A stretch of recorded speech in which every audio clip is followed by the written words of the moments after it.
Previous years question देख लेते हैं जो कि आने वाले किसी भी पीसीएस एग्ज़ाम से या फिर किसी जनरल कंपटीशन के लिए भी काफ़ी उपयोगी रहे हैं। ये आस्ट क्वेश्चन है जो कि यूपी पीसीएस, बिहार पीसीएस या आईएएस या फिर अन्य पीसीएस एग्ज़ाम में पूछे जा चुके हैं और जो कि किसी भी जनरल कंपटीशन में काफ़ी उपयोगी रहेंगे। ठीक है, चलिए देखते हैं क्वेश्चन सीरीज। सांप्रदायिक पंचाट एवं पूना पैक्ट 1932 से देखते हैं। निम्नलिखित में से किसने सांप्रदायिक अधिनिर्णय घोषित किया? तो रैमजे मैकडोनाल्ड ने सांप्रदायिक अधिनिर्णय घोषित किया था। ये आंसर हो जाएगा।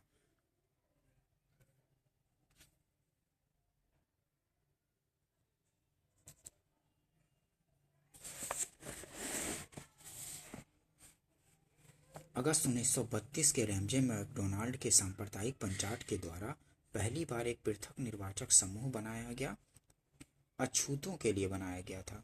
पृथक ये रैमजे मैकडोनाल्ड के सांप्रदायिक पंचाट के द्वारा पहली बार एक पृथक निर्वाचक समूह बनाया गया था। किसके लिए बनाया गया था? तो अछूतों के लिए, दलितों के लिए बनाया गया था। डी आंसर हो जाएगा। मैकडोनाल्ड के सांप्रदायिक पंचाट ने किसे पृथक चुनाव क्षेत्र एवं आरक्षित सीटें आवंटित नहीं की थी? तो बौद्धों के लिए नहीं की थी। मुसलमानों को तो पहले से था, सिखों को था, अनुसूचित जातियों को भी, और लेकिन बौद्धों को नहीं। मैकडोनाल्ड के सांप्रदायिक पंचाट ने किसे पृथक चुनाव क्षेत्र एवं आरक्षित सीटें आवंटित नहीं की थी? तो बौद्धों को नहीं की थी। महात्मा गांधी ने पहला आमरण अनशन कब प्रारंभ किया था? तो कम्युनल अवार्ड के समय ही पहली बार आमरण अनशन किया था महात्मा गांधी ने। महात्मा गांधी ने पहला आमरण अनशन कब प्रारंभ किया था? तो कम्युनल अवार्ड के समय ही किया था। ये आंसर हो जाएगा। 1932 में महात्मा गांधी ने 1932 में महात्मा गांधी ने मरण पर्यंत उपवास प्रधानतया इसलिए किया कि रैमजे मैकडोनाल्ड ने सांप्रदायिक अधिनिर्णय कम्युनल अवार्ड की घोषणा की थी। इसलिए क्योंकि दलितों को भी ये सांप्रदायिक आधार पर ये अलग निर्वाचन क्षेत्र दे दिया गया था कम्युनल अवार्ड के थ्रू। ठीक है, तो इसलिए इस समय महात्मा गांधी द्वारा उपवास किया गया था। ठीक है, मरण पर्यंत उपवास प्रधानता किया गया था। रैमजे मैकडोनाल्ड ने सांप्रदायिक अधिनिर्णय कम्युनल अवार्ड की घोषणा की थी, इसलिए सी आंसर हो जाएगा। सांप्रदायिक अवार्ड एवं पूना पैक्ट में क्रमशः दलित वर्ग के लिए कितनी सीटें दी गई थी? तो कम्युनल अवार्ड में कितना दिया गया था? सांप्रदायिक अवार्ड में 71 दिया गया था, लेकिन पूना पैक्ट जब गांधी जी और बी आर अम्बेडकर के बीच पूना पैक्ट हो गया था तो उसमें 147 सीटें दी गई थी आरक्षण करके। तो बी आंसर हो जाएगा। 71 और 147, इसको कहीं कहीं बुक में 148 भी देता है, तो ये ध्यान रखेंगे। जहाँ 71, 147 या 148 हो तो उस हिसाब से लगा लीजिए। बी आंसर हो जाएगा। सांप्रदायिक अवार्ड में प्रांतीय विधान मंडलों में दलितों के लिए सुरक्षित सीटों की संख्या 71 थी, जिसे पूना पैक्ट में बढ़ाकर 148 कर दी गई थी। देखिए यहाँ पे 148 दिया है, तो किसी भी मतलब एग्जाम्स में ऑप्शन में 71 और 147 या 148 देता है, तो उस हिसाब से जिस ऑप्शन में उस तरह रहे तो 71 और 147 या 148 उस तरह से लगा लीजिए। पूना पैक्ट संबंधित था किससे था? तो पूना पैक्ट था संबंधित दलित वर्ग से ना, दलित वर्ग से संबंधित था। पूना पैक्ट दलित वर्ग से संबंधित था, क्योंकि पूना पैक्ट करके इनको आरक्षण दिया गया था। पहले कम्युनल अवार्ड के थ्रू कुछ सीटें सांप्रदायिक आधार पर दिया गया था, 71 सीटें, लेकिन फिर पूना पैक्ट हुआ तो उसमें आरक्षण करके दलितों को 147 सीटें दी गई थी। पूना समझौता का उद्देश्य क्या था? तो दलित वर्ग को प्रतिनिधित्व देना था। दलित वर्ग को प्रतिनिधित्व देना था पूना समझौते का उद्देश्य। बी आंसर है। पूना पैक्ट ने पूना पैक्ट ने कम्युनल अवार्ड के उद्देश्य को धराशायी कर दिया। पूना पैक्ट ने कथन है, कारण वाला आंसर प्रश्न है। पूना पैक्ट ने कम्युनल अवार्ड के उद्देश्य को धराशायी कर दिया। उसके माध्यम से संसद एवं विधानसभाओं में अनुसूचित जातियों एवं अनुसूचित जनजातियों के सीट आरक्षण का मार्ग प्रशस्त हो गया। ठीक है, तो कथन और कारण दोनों सही है और सही व्याख्या भी करता है, ये आंसर हो जाएगा। उसके माध्यम से संसद एवं विधानसभाओं में अनुसूचित जातियों एवं अनुसूचित जनजातियों के सीट आरक्षण का मार्ग प्रशस्त हो गया पूना पैक्ट ला करके। तो ये सही भी है और आर इसकी व्याख्या भी करती है, तो सही है, दोनों सही है और उसकी व्याख्या भी करती है, ये आंसर हो जाएगा। श्री बी आर अम्बेडकर व गांधी जी के बीच एक समझौता हुआ था जो कहलाता था, क्या कहलाता था? तो पूना पैक्ट कहलाता था। पूना पैक्ट गांधी जी और बी आर अम्बेडकर के बीच हुआ था। पूना समझौता, सी आंसर हो जाएगा, पूना पैक्ट। पूना पैक्ट पर हस्ताक्षर किए थे गांधी जी एवं अंबेडकर, लेकिन गांधी जी के तरफ से कोई और किए थे ना, देखते हैं। सांप्रदायिक अधिनियम के विरुद्ध गांधी जी के आमरण अनशन के बाद पूना समझौता 24 सितंबर 1932 को हस्ताक्षरित हुआ। इस समझौते पर गांधी जी के समर्थकों एवं अंबेडकर ने हस्ताक्षर किए थे। गांधी जी ने इस पर हस्ताक्षर नहीं किए थे, गांधी जी के तरफ से किसी और ने हस्ताक्षर किया था। लेकिन ये बोला जाता है कि गांधी और अंबेडकर के बीच समझौता हुआ था पूना पैक्ट, लेकिन इनके स्थान पर हस्ताक्षर किया था किसी और ने। ठीक है, अंबेडकर ने और गांधी जी के समर्थकों ने हस्ताक्षर किया था पूना पैक्ट पर। सांप्रदायिक अधिनियम निर्णयन की घोषणा के पश्चात निम्नलिखित में से किसे संपादित किया गया? तो पूना समझौता को। सांप्रदायिक अधिनिर्णय की घोषणा के पश्चात निम्नलिखित में से किसे संपादित किया गया? तो पूना समझौता हुआ था। सांप्रदायिक अधिनिर्णय जब आया था तो पूना समझौता करके इनको दलितों को आरक्षण दिया गया था। निम्नलिखित में से किसने ऐतिहासिक 1932 के पूना समझौता पर हस्ताक्षर नहीं किए थे? तो महात्मा गांधी ने नहीं किया था, बी आर अम्बेडकर ने किया था, मदन मोहन मालवीय और सी आर राजगोपालाचारी ने किया था। ठीक है, महात्मा गांधी की तरफ से मदन मोहन मालवीय और बी आर अम्बेडकर के।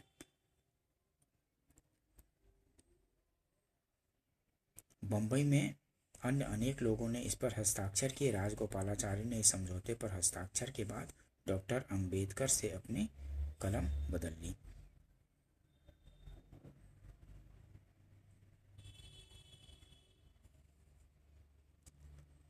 दलित वर्ग की ओर से डॉक्टर अम्बेडकर ने तथा हिंदू जाति की ओर से पंडित मदन मोहन मालवीय ने इस पर हस्ताक्षर किए थे। ठीक है, मदन मोहन मालवीय और बी आर अम्बेडकर ने पूना समझौता पर हस्ताक्षर किया गया था। 1932 में पूना पैक्ट के बाद हरिजन सेवक संघ की स्थापना हुई। इसके अध्यक्ष कौन थे? तो घनश्याम दास बिड़ला थे। 1932 में पूना पैक्ट के बाद हरिजन सेवक संघ की स्थापना हुई। इसके अध्यक्ष कौन थे? तो घनश्याम दास बिड़ला थे, बी आंसर हो जाएगा। ऑल इंडिया अनटचेबिलिटी लीग बाद में जिसका नाम बदलकर हरिजन सेवक संघ हुआ, इसके प्रथम अध्यक्ष निम्नलिखित में से कौन थे? तो जीडी बिड़ला थे। ऑल इंडिया अनटचेबिलिटी लीग इस बाद में जिसका नाम बदलकर हरिजन सेवक संघ हुआ, इसके प्रथम अध्यक्ष कौन थे? तो जीडी बिड़ला थे, बी आंसर हो जाएगा। काफ़ी इंपॉर्टेंट क्वेश्चन है, इसको कर लीजिए, जो कि आगे आने वाले किसी भी पीसीएस में भी अन्य जनरल कंपटीशन के लिए भी काफ़ी उपयोगी है। अगर सेशन अच्छा लगता हो तो इसको लाइक कर दीजिए, सब्सक्राइब कर लीजिए और शेयर भी कर दीजिए, ताकि और लोगों को भी इस तरह के महत्वपूर्ण वीडियो अवेलेबल हो सके और उनकी तैयारी में। ठीक है, देखते हैं क्वेश्चन। 1932 में स्थापित अखिल भारतीय अछूत विरोधी लीग के प्रथम प्रेसिडेंट कौन थे? तो जीडी बिरला थे। अखिल भारतीय अछूत विरोधी लीग के प्रथम प्रेसिडेंट जीडी बिरला थे। सी आंसर हो जाएगा। अखिल भारतीय हरिजन संघ की स्थापना किसने की थी? तो अखिल भारतीय हरिजन संघ की स्थापना महात्मा गांधी ने की थी। ये आंसर हो जाएगा। अखिल भारतीय हरिजन संघ की स्थापना किसने की थी? तो महात्मा गांधी ने की थी। ये क्वेश्चन बार बार पूछे जाते हैं। अखिल भारतीय हरिजन संघ की स्थापना। हरिजन संघ का पूर्व नाम क्या था? हरिजन सेवक संघ का पूर्व नाम था, क्या नाम था? तो all India anti untouchability league, all India anti untouchability league थी। हरिजन सेवक संघ का पूर्व नाम all India anti untouchability league थी। ये आंसर हो जाएगा।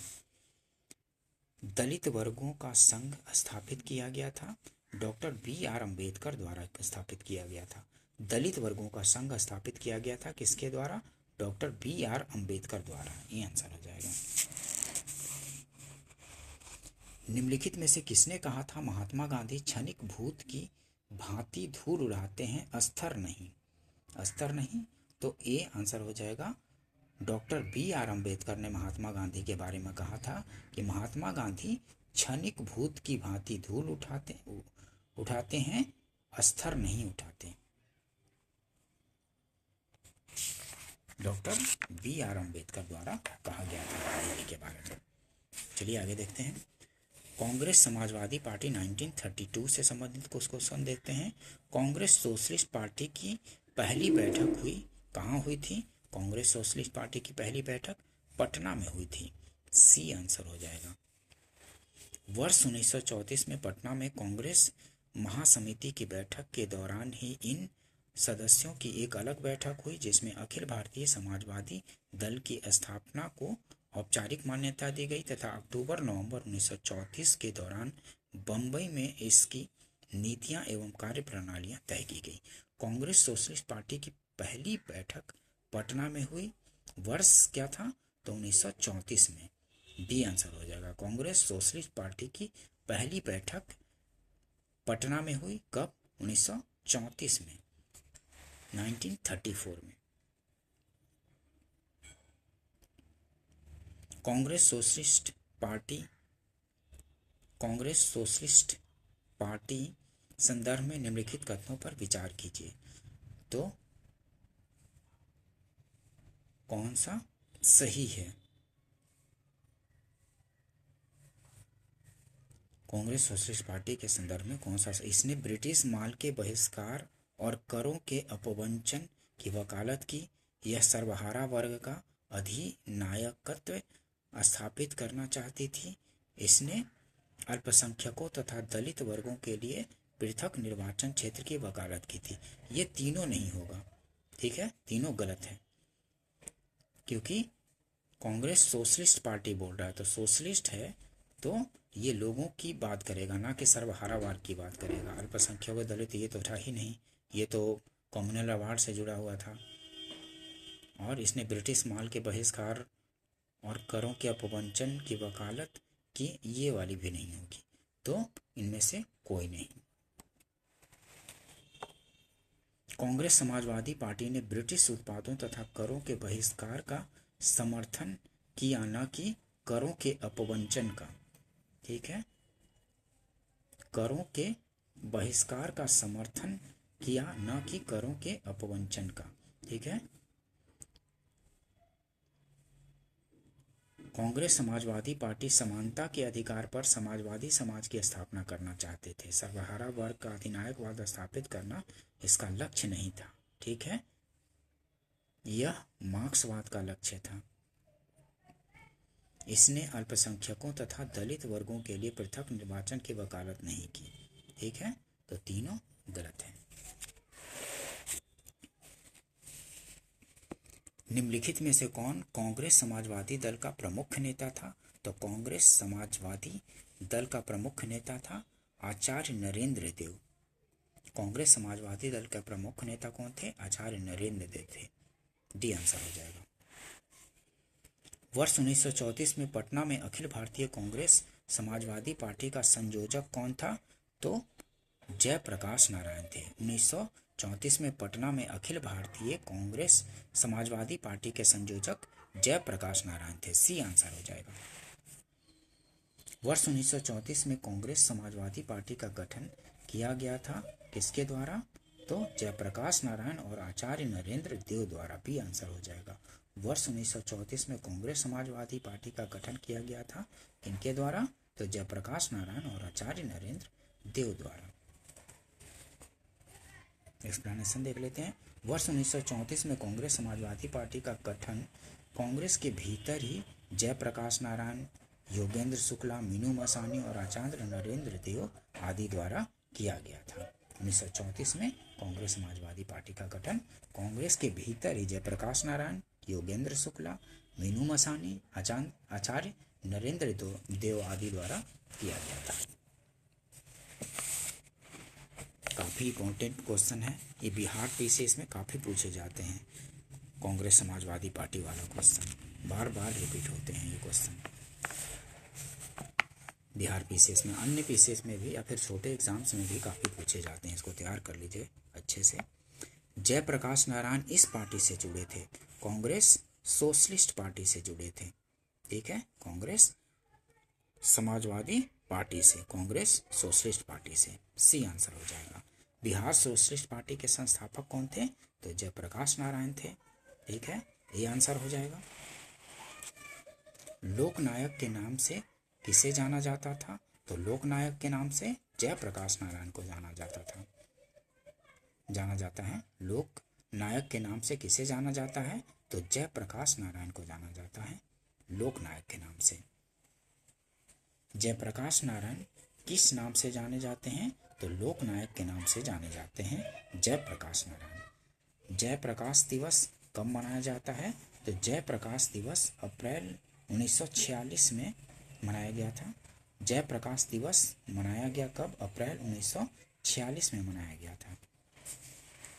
जयप्रकाश दिवस कब मनाया गया? तो अप्रैल 1946 में मनाया गया।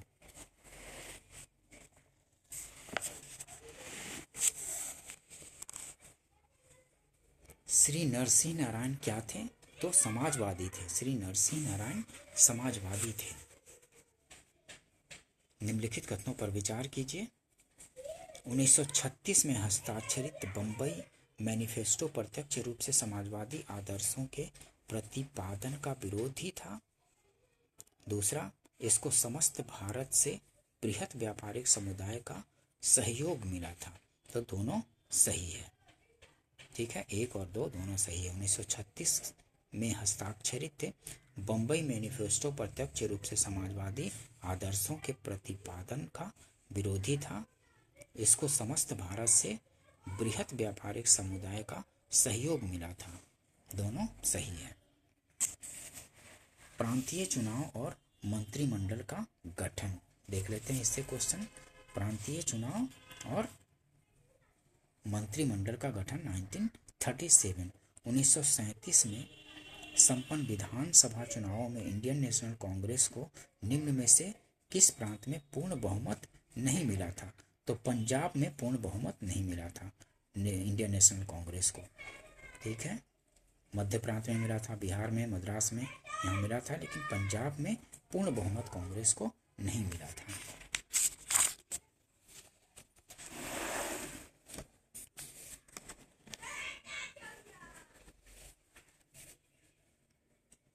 प्रांतीय सरकारों का गठन निम्नलिखित में से किस अधिनियम के तहत किया गया था? तो 1935 के अधिनियम के तहत प्रांतीय सरकारों का गठन किया गया था, 1935 के अधिनियम के द्वारा। ये आंसर हो जाएगा। 1935 के अधिनियम के तहत कराए गए विधानसभा चुनावों में किस राज्य में कांग्रेस ने पूर्ण बहुमत नहीं प्राप्त की थी? तो बंगाल में और पंजाब में पूर्ण बहुमत नहीं प्राप्त की थी। तो डी आंसर हो जाएगा, बंगाल में। 1935 के अधिनियम के तहत कराए गए विधानसभा चुनाव में किस राज्य में कांग्रेस ने पूर्ण बहुमत नहीं प्राप्त की थी? तो बंगाल में और पंजाब में भी। तो डी आंसर होगा यहाँ पे, बंगाल में। वह कौन सा प्रांत था जहां 1937 के आम निर्वाचन में भारतीय राष्ट्रीय कांग्रेस को पूर्ण बहुमत नहीं प्राप्त हुआ था। तो यहाँ असम में भी नहीं प्राप्त हुआ था। बी हो जाएगा असम, बंगाल और पंजाब में पूर्ण बहुमत नहीं प्राप्त हुआ था कांग्रेस को। असम में भी, बंगाल में भी और पंजाब में भी, ये ध्यान रखेंगे। बी आंसर हो जाएगा असम में।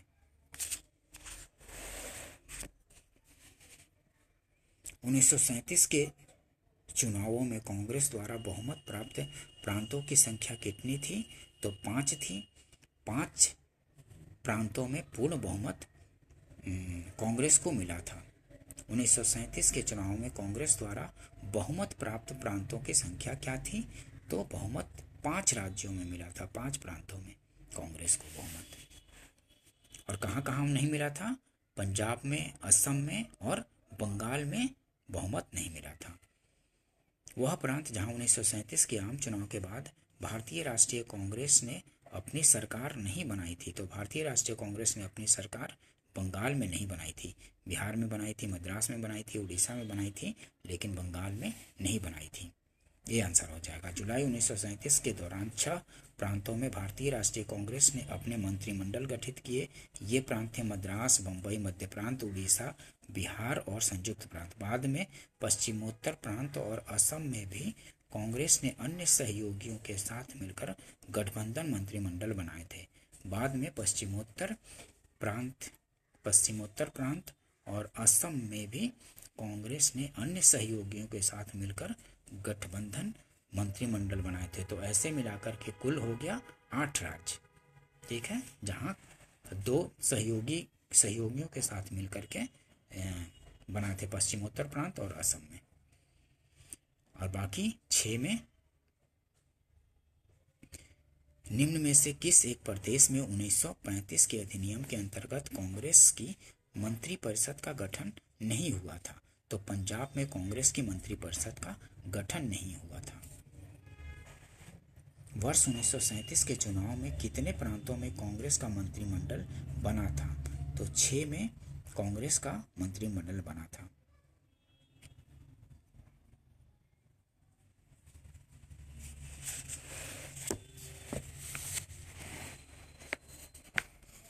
उन्नीस 1935 के अधिनियम के उपरांत 1937 में हुए चुनाव में गठित कांग्रेस मंत्रिमंडलों का कार्यकाल कितना था? तो 28 माह तक। 1935 के अधिनियम के उपरांत 1937 में हुए चुनावों में गठित कांग्रेस मंत्रिमंडलों का कार्यकाल कितना था? तो 28 माह तक ये कार्यकाल था इन लोग का, 1937 के चुनाव के बाद।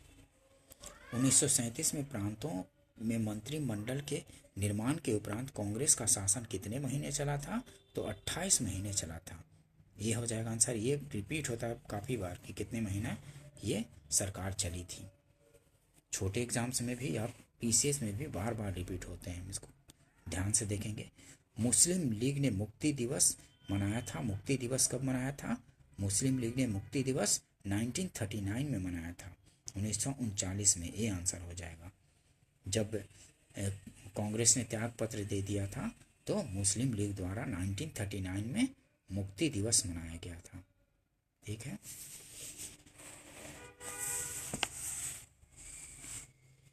अपनी किस कार्यकारिणी कमेटी में कांग्रेस ने भू स्वामित्व को समाप्त करने की नीति अपनाई थी? तो कार्यकारिणी कमेटी 1937 में। अपनी किस कार्यकारिणी कमेटी में कांग्रेस ने भू स्वामित्व को समाप्त करने की नीति अपनाई थी? कार्यकारिणी कमेटी 1937 में। ये आंसर हो जाएगा।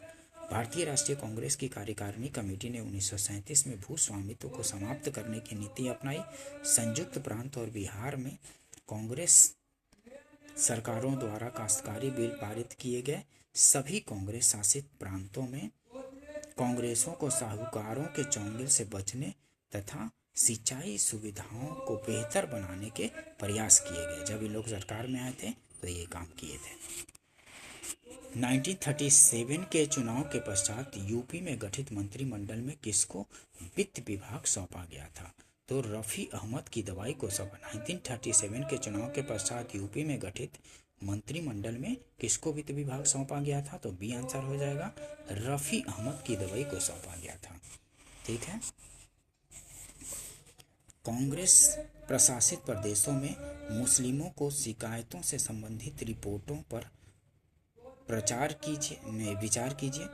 कांग्रेस प्रशासित प्रदेशों में मुस्लिमों की शिकायतों से संबंधित रिपोर्टों पर विचार कीजिए। तो इसमें नीचे दिए गए रिपोर्टों के सही कालक्रम का चयन कीजिए। तो 1, 2, 3 पीरपुर रिपोर्ट, शरीफ रिपोर्ट और मुस्लिम सफरिंग्स अंडर कांग्रेस रूल, ये तीनों हो जाएगा, ए आंसर हो जाएगा। कांग्रेस प्रशासित प्रदेशों में मुस्लिमों की शिकायतों से संबंधित रिपोर्टों का कालक्रम इस प्रकार है। Pirpur report 1938, Sharif report March 1939 और फजलुल हक रिपोर्ट अथवा Muslim sufferings under Congress rule December 1939, December 1939।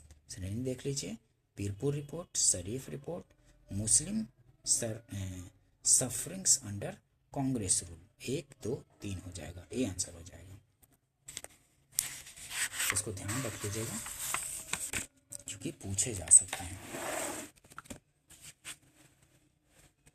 Congress के त्रिपुटी संकट से संबंधित क्वेश्चन देख लेते हैं। 1938 में भारतीय राष्ट्रीय कांग्रेस के अध्यक्ष निर्वाचित हुए थे कौन? तो सुभाष चंद्र बोस हुए थे। ठीक है, हरिपुरा अधिवेशन था।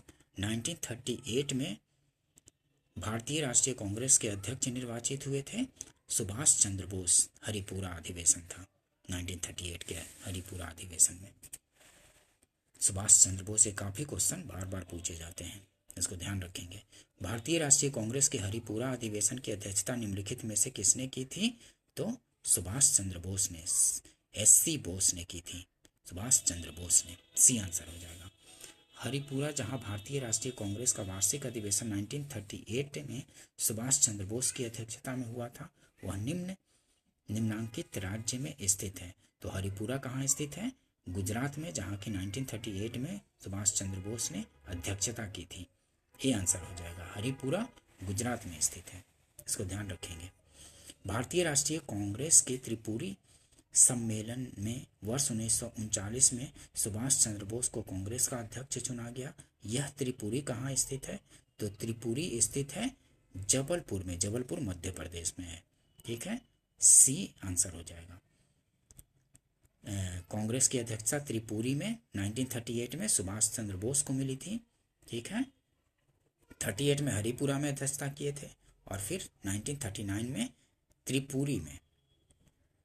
ये काफी रिपीट होता है क्वेश्चन, इसको ध्यान रखेंगे। जबलपुर है, जबलपुर में त्रिपुरी है, मध्य प्रदेश में है जबलपुर। निम्नलिखित भारतीय राष्ट्रीय कांग्रेस के किस अधिवेशन में सुभाष चंद्र बोस दूसरी बार अध्यक्ष चुने गए थे? तो त्रिपुरी अधिवेशन 1939 में दूसरी बार अध्यक्ष चुने गए थे, 1939 में त्रिपुरी में, ध्यान रखेंगे। नेताजी सुभाष चंद्र बोस भारतीय राष्ट्रीय कांग्रेस के अध्यक्ष किनको हराकर बने थे? नेताजी सुभाष चंद्र बोस भारतीय राष्ट्रीय कांग्रेस के अध्यक्ष किनको हराकर बने थे? तो पी सीतारमैया को हराकर बने थे। नेताजी सुभाष चंद्र बोस भारतीय राष्ट्रीय कांग्रेस के अध्यक्ष किनको हराकर बने थे? तो पी सीतारमैया को हराकर बने थे। ये आंसर हो जाएगा, पी सीतारमैया। निम्नलिखित में से भारतीय राष्ट्रीय कांग्रेस के किस अधिवेशन में कांग्रेस अध्यक्ष के चुनाव में सुभाष चंद्र बोस ने पट्टाभी सीतारमैया को पराजित किया था?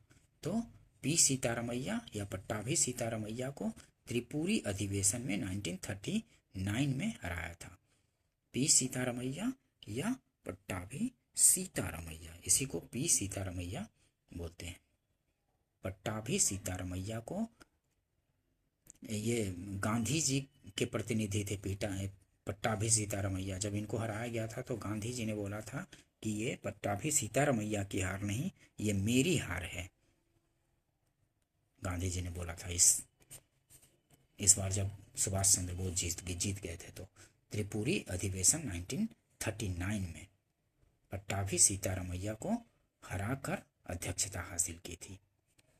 सुभाष चंद्र बोस के त्याग पत्र के बाद भारतीय राष्ट्रीय कांग्रेस का अध्यक्ष कौन बना था?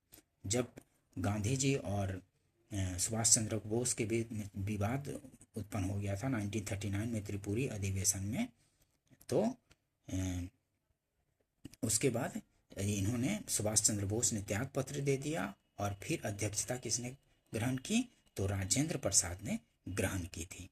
ठीक है, क्योंकि पट्टाभी सीतारामैया जो गांधी जी द्वारा प्रतिनिधि थे उनको हराए थे, तो इस वजह से सुभाष चंद्र बोस और गांधी जी के बीच विवाद उत्पन्न हो गया और इस वजह से उन्होंने फिर अध्यक्षता से त्याग पत्र दे दिया और फिर उसके बाद राजेंद्र प्रसाद अध्यक्ष बने थे।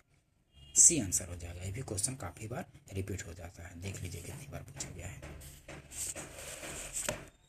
हर पीसीएस में भी या फिर जनरल कंपैरिजन हर जगह पूछे जाते हैं। कांग्रेस के त्रिपुरी अधिवेशन के पश्चात सुभाष चंद्र बोस और दक्षिणपंथी का समस्त झगड़ा किस प्रश्न पर केंद्रित हो गया? तो किस प्रश्न पर? कांग्रेस कार्यकारिणी समिति के गठन को लेकर दोनों झगड़ा केंद्रित हो गया। कांग्रेस के त्रिपुरी अधिवेशन के पश्चात सुभाष चंद्र बोस और दक्षिणपंथी का समस्त झगड़ा किस प्रश्न पर केंद्रित हो गया? तो कांग्रेस कार्यकारिणी समिति के गठन को लेकर। ये आंसर हो जाएगा। वर्ष 1939 में कांग्रेस को छोड़ने के पश्चात सुभाष चंद्र बोस ने किस दल की स्थापना की थी? तो 1939 में कांग्रेस को छोड़ने के पश्चात सुभाष चंद्र बोस ने किस दल की स्थापना की थी? तो फॉरवर्ड ब्लॉक की स्थापना की गई थी। डी आंसर हो जाएगा। ये भी क्वेश्चन काफी रिपीट होते हैं। फॉरवर्ड ब्लॉक की स्थापना की थी सुभाष चंद्र बोस ने कांग्रेस छोड़ने के बाद 1939 में जब विवाद उत्पन्न हुआ था। तो सुभाष चंद्र बोस ने फॉरवर्ड ब्लॉक की स्थापना किस वर्ष की थी? तो 1939। ये आप लोग को याद है, ध्यान रखिएगा। 1939 में फॉरवर्ड ब्लॉक की स्थापना की गई थी। फॉरवर्ड ब्लॉक की स्थापना किसने की थी? तो सुभाष चंद्र बोस ने फॉरवर्ड ब्लॉक की स्थापना की थी।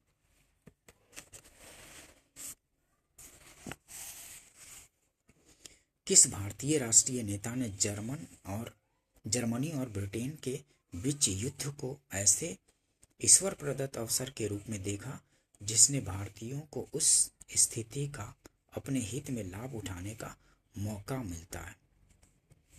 सुभाष चंद्र बोस ने। किस भारतीय राष्ट्रीय नेता ने जर्मनी और ब्रिटेन के बीच युद्ध को ऐसे ईश्वर प्रदत्त अवसर के रूप में देखा जिसमें भारतीयों को उस स्थिति का अपने हित में लाभ उठाने का मौका मिलता? मतलब ब्रिटेन और जर्मनी के बीच जब युद्ध शुरू हो गया था तो सुभाष चंद्र बोस ने ये भारतीयों के हित में लाभ उठाना चाहते थे इसका, कि ब्रिटेन उधर युद्ध में बिजी है सेकेंड वर्ल्ड वॉर में, तो इसका लाभ भारतीयों द्वारा उठाया जाना चाहिए। सी आंसर हो जाएगा। देसी रियासतों से क्वेश्चन देख लेते हैं। 1927 की बटलर कमेटी का उद्देश्य क्या था?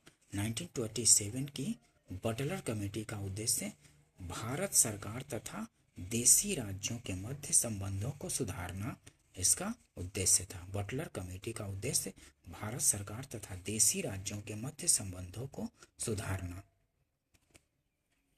ये भी क्वेश्चन काफी रिपीट होते हैं।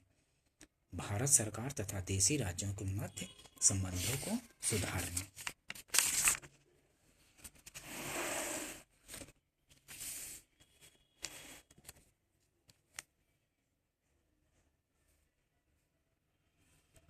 All India state people's conference का गठन कब हुआ था?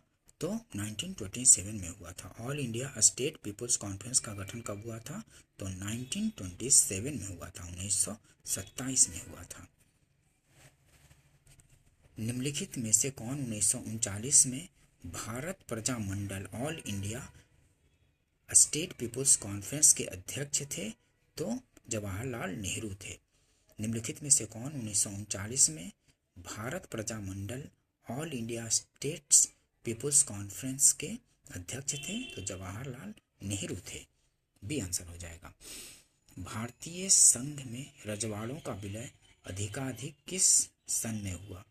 तो 1947 में। भारतीय संघ में रजवाड़ों का विलय अधिकाधिक किस सन में हुआ? तो 1947 में ही हुआ था सबसे अधिक रजवाड़ों का भारत में विलय। बी आंसर होगा।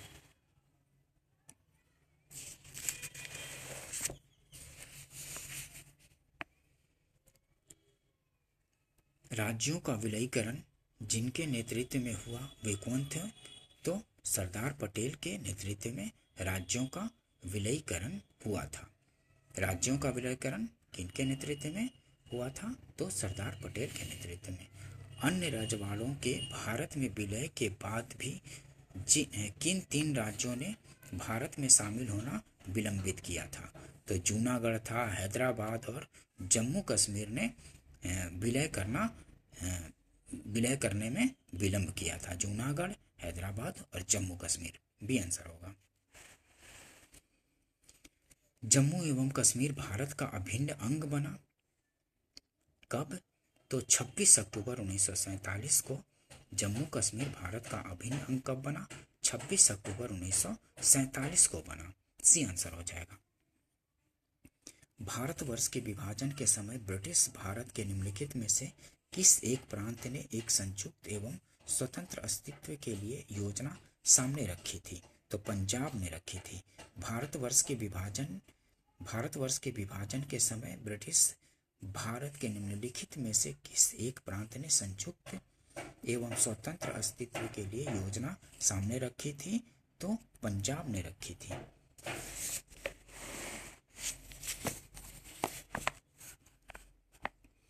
निम्नलिखित देशी राज्यों में से कौन यथावत समझौते का पक्षधर था? तो हैदराबाद था। स्टैंड स्टील समझौते का पक्षधर कौन था? तो हैदराबाद था। निम्नलिखित देशी राज्यों में से कौन यथावत स्टैंड स्टील समझौते का पक्षधर था? तो हैदराबाद था। ये आंसर हो जाएगा। द्वितीय विश्व युद्ध के समय का क्वेश्चन देख लेते हैं। द्वितीय विश्व युद्ध के संबंध में भारतीय राष्ट्रीय कांग्रेस की क्या नीति थी? तो पूर्ण स्वतंत्रता का आश्वासन मिलने पर ब्रिटेन को सहयोग देना कांग्रेस का नीति था। द्वितीय विश्व युद्ध के संबंध में भारतीय राष्ट्रीय कांग्रेस की क्या नीति थी? तो पूर्ण स्वतंत्रता का आश्वासन मिलने पर ब्रिटेन का सहयोग करेंगे, यही इनकी नीति थी। ये आंसर हो जाएगा।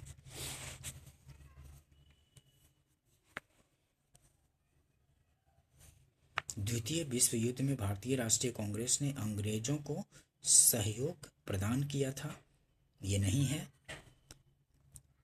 क्योंकि उन्हें पूर्ण स्वतंत्रता प्राप्त होने की आशा थी। ये भी नहीं, क्योंकि ऐसी कोई आश्वासन नहीं दिया गया था द्वितीय विश्व युद्ध में के समय में। तो एस और आर दोनों असत्य है। बी आंसर हो जाएगा। द्वितीय विश्व युद्ध में भारतीय राष्ट्रीय कांग्रेस ने अंग्रेजों को सहयोग प्रदान किया था, ये गलत है, नहीं दिया था, क्योंकि उन्हें पूर्ण स्वराज्य प्राप्त होने की आशा थी, ये भी नहीं था। तो दोनों गलत हो जाएगा। बी आंसर हो जाएगा, दोनों असत्य।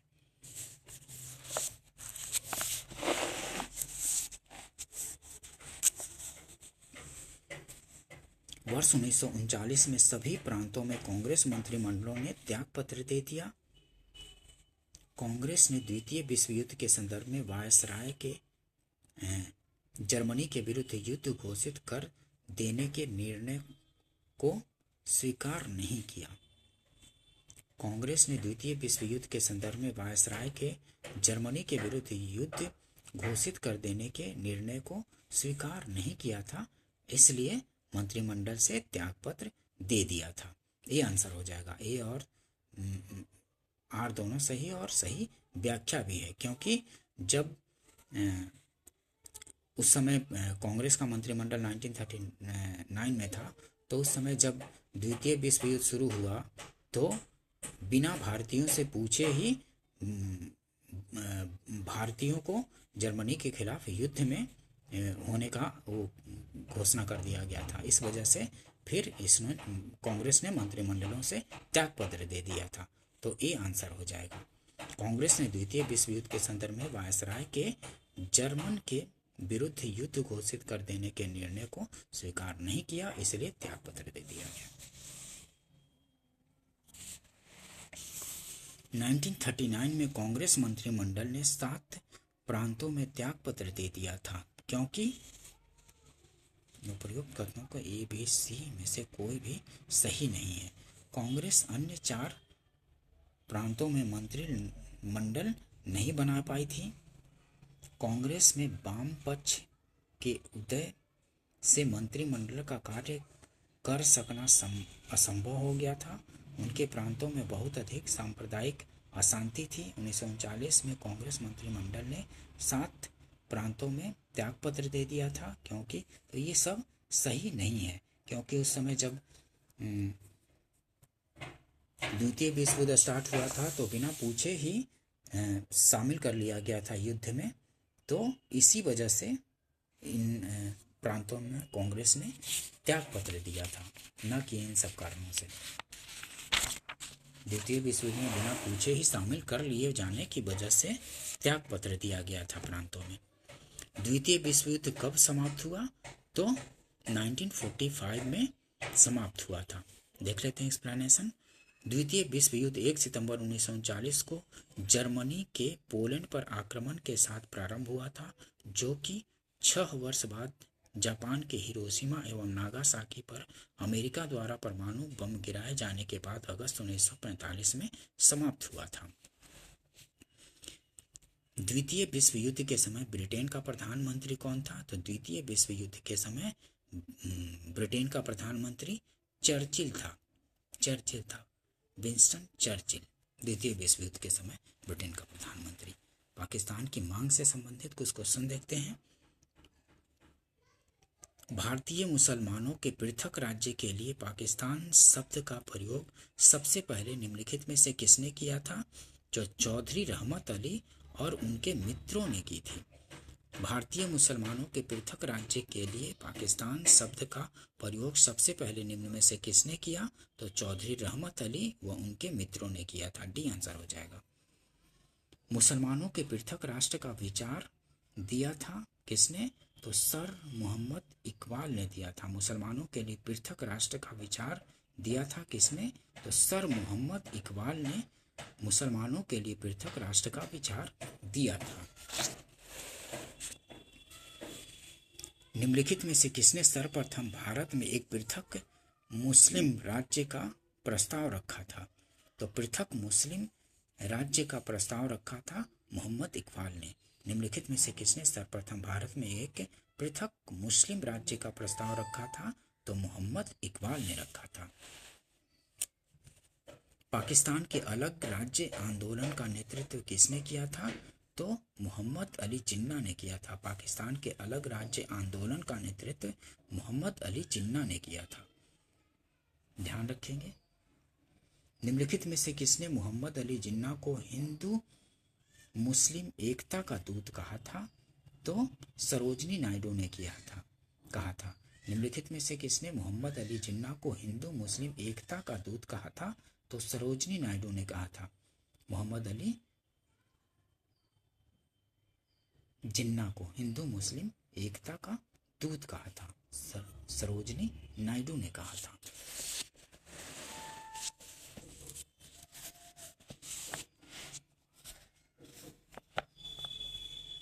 कथन: नेहरू एक राष्ट्रभक्त है जबकि जिन्ना एक राजनीतिज्ञ हैं। वक्तव्य व्यक्त किया गया था किसके द्वारा? तो सर मोहम्मद इकबाल द्वारा कहा गया था कि नेहरू एक राष्ट्रभक्त हैं जबकि जिन्ना एक राजनीतिज्ञ हैं। ये वक्तव्य किसका है? तो सर मोहम्मद इकबाल का है। इकबाल ने कहा था कि नेहरू राष्ट्रभक्त हैं लेकिन जिन्ना एक राजनीतिज्ञ हैं। निम्नलिखित में से कौन एक कथन मोहम्मद अली जिन्ना के विषय में सही नहीं है? तो वे सदैव डायरी रखते थे, ये सही नहीं है। वे 2 राष्ट्र सिद्धांत के समर्थक थे। जिन्ना, सही बात है। उन्होंने 1940 के मुस्लिम लीग के लाहौर के वार्षिक अधिवेशन की अध्यक्षता की थी। 1940 के मुस्लिम लीग के लाहौर के वार्षिक अधिवेशन की अध्यक्षता की थी, ये भी सही है। असहयोग आंदोलन में उन्होंने भाग नहीं लिया था, ये भी सही है। वे सदैव डायरी रखते थे, ये गलत है, ये गलत है, बाकी सही है।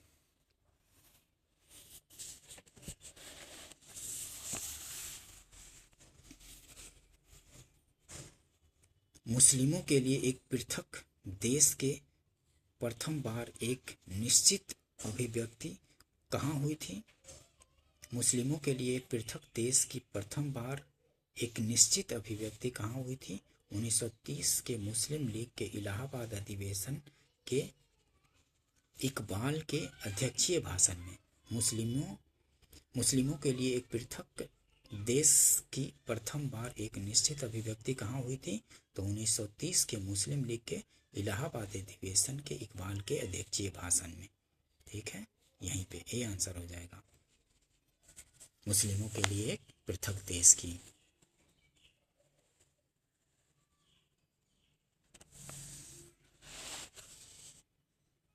मुस्लिम लीग द्वारा पाकिस्तान की स्थापना की मांग करने वाला प्रस्ताव पारित किया गया था 1940 में। मुस्लिम लीग द्वारा पाकिस्तान की स्थापना की मांग करने वाला प्रस्ताव पारित किया गया था कब? 1940 में प्रस्ताव पारित किया गया था, बी आंसर हो जाएगा। 23 मार्च 1940 को मुस्लिम लीग के लाहौर अधिवेशन में प्रसिद्ध पाकिस्तान प्रस्ताव पारित किया गया, जिसका आधार यह था कि ऐसा कोई संविधान मुसलमानों को स्वीकार नहीं होगा जिसमें भारत के पूर्व और पश्चिम के मुस्लिम बहुल क्षेत्रों को एक स्वतंत्र और सार्वभौम राज्य के रूप में स्वीकार न किया गया हो। मतलब इसी में मुस्लिम ये पाकिस्तान की मांग की गई थी।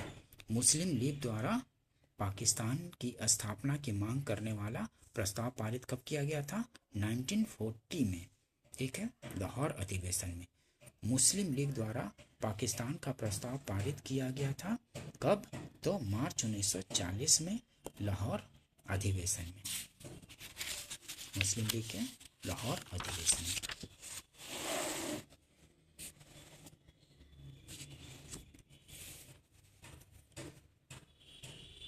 ठीक है, अगर सेशन अच्छा लगा हो तो लाइक कीजिए, सब्सक्राइब कीजिए और शेयर भी कीजिए।